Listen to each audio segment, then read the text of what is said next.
Break के बाद आपका एक बार फिर स्वागत है हेलो डॉक्टर के सवाल जवाब स्पेशल में। हमारे साथ मौजूद हैं डॉक्टर जितेंद्र कुमावत जी। आप फिजिशियन हैं सवाई मान सिंह हॉस्पिटल जयपुर के अंदर। हाँ, बढ़ते हैं अगले सवालों की तरफ। अनेक दर्शकों ने भेजे हैं, मेरा वजन सामान्य से कम है, इसको बढ़ाने के लिए कुछ उपाय बताइए। ये पूछ रहे हैं भवानी सिंह भाटी 22 वर्ष बीकानेर से, करण भाटी जयपुर से, करण जाट और 15 वर्ष इनकी उम्र, और अन्य कई दर्शक हैं इन्होंने भेजे हैं। इसी तरह से संजय बरवाल हैं, ये कह रहे हैं कि मुझे बहुत कमजोरी रहती है, ऐसा क्यों होता है। हरी सिंह कुमावत हैं उदयपुर से, ये कह रहे हैं कि मुझे नींद बहुत आती है, कहीं पर भी बैठता हूँ तो नींद आने लगती है, ऐसा कोई तरीका बताएं कि मुझे ज़्यादा नींद नहीं आए। रवि है 17 वर्ष, इन्हें चक्कर बहुत आते हैं और बार बार पीलिया की शिकायत रहती, क्या कमजोरी से ऐसा हो सकता है? तो कमजोरी और वजन बढ़ाना दोनों के मिले जुले सवाल हैं। देखिए, अगर सामान्य से अगर आपका वजन कम है तो उसके लिए कोशिश की जा सकती है। अगर आपका वेट एकदम सामान्य है तो वजन पे आपको ज़्यादा स्ट्रेस नहीं देना चाहिए।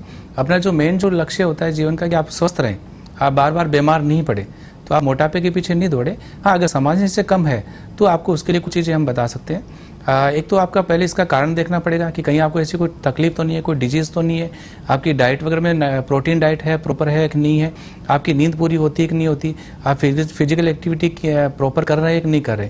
तो इन चीज़ों का भी आपको ध्यान रखना चाहिए। इसके बाद आप किसी चिकित्सक को दिखाएं कि आपका ब्लड का टेस्ट करवाएं। हो सकता है आपको कोई थायराइड वगैरह इस तरह की कोई प्रॉब्लम हो, विटामिन B12 हो सकता है, विटामिन दूसरे ऐसे विटामिन से विटामिन D है, तो उसकी वजह से भी इस तरह की कमजोरी या फिर आपका वजन कम रह सकता है। तो आप किसी चिकित्सक को दिखाएं, आपका ब्लड का टेस्ट है जो रूटीन टेस्ट आप करवाएं, और अगर आपको लगता है कि हाँ ये मेरा इस कारण है जिसकी वजह से मेरा वजन नहीं बढ़ रहा, तो उसका जब आप ट्रीटमेंट लेंगे तो आप उसका वजन, उससे आपका फ़ायदा मिलेगा। और इसमें एक चीज़ है साथ में कि मैं कहीं नींद वाला जो टॉपिक है वो थोड़ा सा अलग है कि मुझे नींद बहुत आती है, कहीं भी बैठता हूँ तो नींद आने लगती है। तो इसमें आप पहले ये देखें कि आपका कहीं थायराइड तो नहीं है, क्योंकि थायराइड एक कॉमन चीज़ है जिसकी वजह से आपकी थकान रहती है, सुस्ती रहती है, या फिर कहीं आपको ओवरवेट तो नहीं है। जो लोग ओबेस होते हैं, ओवरवेट होते हैं, उन लोगों में एक OSA ऑब्स्ट्रक्टिव स्लीप एपनिया नाम की एक बीमारी होती है। जब वो रात को सोते हैं तो उनके सोने की वजह से उनके ऑक्सीजन में कमी होती है, क्योंकि वजन की वजह से वो पूरी ऑक्सीजन बॉडी को मिल नहीं पाती है, और उसकी वजह से वो रात को जो है प्रॉपर नींद नहीं ले पाते। तो उसकी वजह से भी उनको डे टाइम जो है स्लीपीनेस रहती है। तो आपका कहीं वेट ज़्यादा नहीं हो, आपको कहीं थायराइड नहीं हो, या फिर आपको कोई और कोई ऐसी कोई लीवर की, या फिर आप बहुत ज़्यादा मात्रा में अल्कोहल लेते हो, या फिर आपका जो जॉब है वो डे इवनिंग नाइट वाला ऐसा कोई शेड्यूल तो नहीं जिसकी वजह से आपका दिनचर्या डिस्टर्ब रहती हो। तो इसमें अगर आपको इस तरह का लगता है कि हाँ ये कारण है जिसकी वजह से मुझे तक है परेशानी हो रही है, तो आप उसको दूर करने की कोशिश करें। अगर उसके बाद भी जब ये सारे आप रूल आउट कर लिए कि हाँ ये बीमारी ये भी नहीं है, आपको ये भी तकलीफ नहीं है, तो कुछ ऐसी मेडिसिन है जो हम पेशेंट में यूज़ करते हैं जो उसकी मूड या फिर एक्टिविटी को उसको अलर्ट रखती है, तो वो मेडिसिन आप चिकित्सक की सलाह से ले सकते हैं। तो उससे आपको ये इसमें काफ़ी फ़ायदा रहेगा। और एक दर्शक हैं जिनको पीलिया की शिकायत बार बार हो जाती है। देखिए, अगर पीलिया की अगर आपको बार बार शिकायत हो रही है तो पीलिया है तो ब्लड आप टेस्ट करवाइए कि रियल में आपको पीलिया है या नहीं है। कई बार कुछ ये होती है कहने में रूटीन में आ जाती है कि मेरे को पीलिया है, तो उसके लिए सीरम बिलिरुबिन करके एक लीवर का टेस्ट होता है, वो आप कराइए। अगर वो आपका रेज आता है तो इसका मतलब या तो आपके लीवर में कोई बार बार इन्फेक्शन हो रहा है, या फिर आप कहीं ड्रिंक करते हो, कोई अल्कोहल लेते हो, तो उसकी वजह से भी आपका लीवर डैमेज हो सकता है, या फिर आपकी पीत की थैली जो बाइल जिसे हम गॉल ब्लैडर बोलते हैं उसमें अगर कहीं रुकावट आ रही है तो उससे भी आपको पीलिया हो सकता है। तो आप उसके लिए प्रॉपर आपकी सोनोग्राफी या ब्लड टेस्ट करवाइए। अगर उसमें बार बार पीलिया आ रहा है तो हो सकता है आपको कोई खाने पीने की जो से आपका जो पानी आप यूज़ कर रहे हैं उसकी वजह से आपको कोई हेपेटाइटिस इस तरह की बीमारियाँ, या फिर आपको या कोई टाइफाइड या कोई इन्फेक्शन हो रहे हो, तो उसकी वजह से आपको पीलिया हो रहा हो, तो आप उस कारण को आप ढूंढिए और उसका इलाज करवाइए। अगले सवाल की तरफ बढ़ते हैं, ये भी हमें अनेक दर्शकों ने भेजे हैं। हाइट से संबंधित हमें कोई उपाय बताइए। कृष्ण है 19 वर्ष,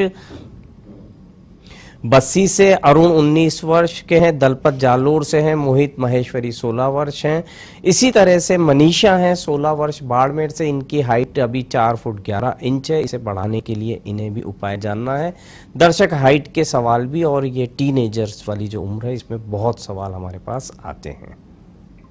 देखिए, हाइट का जो है बेसिक है वो डिपेंड करता है आपकी जेनेटिक्स। नंबर 1 जो आती है वो जेनेटिक्स, मतलब आनुवांशिक जिसे हम कहते हैं, वो आपके दादा या नाना की जो ग्रुप है वहाँ से आ सकती है, या आपकी जो नानी या नानी है वहाँ से आ सकती है। तो आपकी माता पिता में जो जेनेटिक्स जो चल रही है वो पीढ़ी दर जो पीढ़ी आपके जीन्स जो आपके ट्रांसमिट हो रहे हैं वो आपकी हाइट को डिसाइड करते हैं। तो सबसे जो बड़ा फैक्टर है वो आपका है। तो अगर आपके पेरेंट्स की वजह से अगर इस तरह से हो रहा है और आपकी एज अगर आप 16, 17, 18 साल क्रॉस कर चुके हैं तो उसमें संभावना थोड़ी सी कम रहती है। दूसरा, अगर आपके जो बचपन का जो टाइम है उसमें आपको डाइट वगैरह कैसी रही, उसमें कहीं आपकी प्रोटीन की कमी तो नहीं रही, आपका जो खाने पीने की जो और जो है मल्टीविटामिन है, न्यूट्रिशन है, उसमें कोई कमी तो नहीं रही। अगर उसकी कमी की वजह से है तो अगर और उस चीज़ को आप यूज़ करते हैं तो उससे आपको फ़ायदा मिल सकता है। तो इसके लिए आप किसी चिकित्सक को दिखाएं। आपका ग्रोथ हार्मोन है, आपका थायराइड है, उनका नॉर्मल जो आपका विटामिन है वो टेस्ट करवाएं।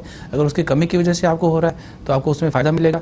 एक आपका जो एज है, जनरली जो हाइट बढ़ने की उम्र होती है वो 14-16 साल तक हम लोग मानते हैं कि वहाँ तक हाइट आपकी बढ़ेगी, क्योंकि जो अपनी जो बड़ी हड्डियाँ हैं जो आपकी पैरों की, हाथों की है, उसकी हड्डियों के एंड के ऊपर जिसे हम बोलते हैं एपिफाइसिस होती है। तो जो नॉर्मल बोन है वो एपिफाइसिस है, अगर उसकी आपकी फ्यूज हो गई है, फ्यूज होने का जो टाइम हम मानते हैं 14 से 16 साल की है, अगर वो फ्यूज हो गई तो उसके बाद उसकी संभावना थोड़ी सी कम हो जाती है। तो आप ये है कि अगर आपकी हाइट का इशू रहता है तो आपको 14-15 साल तक आपको उसको देख लेना चाहिए। किसी एंडोक्राइनोलॉजिस्ट से आप कंसल्ट कीजिए, वहाँ पर आपका थायराइड है, ग्रोथ हार्मोन है, आपके जो विटामिन है उसका आप टेस्ट करवाएं। अगर उसमें हो सकता है कि इसमें कमी है तो उसका आप निश्चित रूप से इलाज होगा, वरना फिर आप एक्सरसाइज है, डाइट है और व्यायाम वगैरह वो जो चीज़ें हैं वो आप कीजिए। और जो 16 वर्ष की उम्र में लड़कियों की हाइट का सवाल है, उसमें 16 साल की है तो इसमें जनरली जो पीरियड्स आने का जो टाइम होता है, इसका मतलब कि आपको जो हार्मोनल चेंजेज हैं वो स्टार्ट हो चुके हैं, तो इसमें थोड़ी सी संभावना आपकी कम रहेगी। फिर भी आप एक बार एंडोक्राइनोलॉजिस्ट को दिखाएं, वो आपका रेगुलर आपका चेक एक बार करवा के देखेगा, उसमें अगर कुछ संभावना होगी तो आपको उचित सलाह दे पाएगा।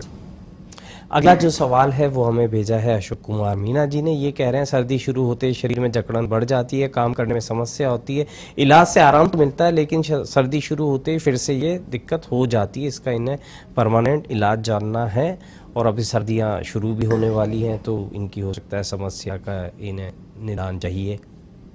देखिए, इसमें जो इस तरह की जो तकलीफें होती है उसमें एज एक महत्वपूर्ण चीज़ होती है, क्योंकि इस तरह की जो तकलीफें होती है ओल्ड एज में ज़्यादा होती है, जो अपनी उम्र एक निकल जाती है उसके बाद इस तरह की होती है।